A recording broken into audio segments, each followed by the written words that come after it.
بسم اللہ الرحمن الرحیم۔ ترمذی شریف کی حدیث پاک ہے، حضرت عمر بن خطاب رضی اللہ عنہ فرماتے ہیں کہ رسول اللہ صلی اللہ علیہ وآلہ وسلم نے ہمیں مال خرچ کرنے کا حکم دیا، تو ان دنوں میرے پاس اتفاق سے بہت مال تھا۔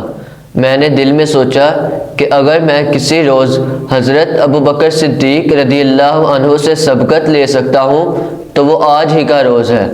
بس میں اپنا آدھا مال لے کر نبی کریم صلی اللہ علیہ وآلہ وسلم کی خدمت اقدس میں حاضر ہوا تو رسول اللہ صلی اللہ علیہ وآلہ وسلم نے ارشاد فرمایا، اے عمر، اپنے گھر والوں کے لیے کیا چھوڑ کر آئے ہو؟ تو حضرت عمر نے عرض کیا، یا رسول اللہ صلی اللہ علیہ وآلہ وسلم، ان کے لیے اتنا ہی مال چھوڑ کر آیا ہوں۔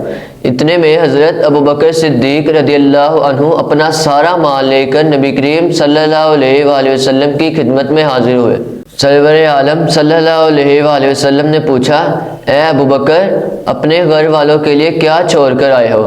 تو حضرت ابوبکر صدیق نے عرض کیا، یا رسول اللہ صلی اللہ علیہ وآلہ وسلم، ان کے لیے اللہ اور اس کا رسول چھوڑ کر آیا ہوں۔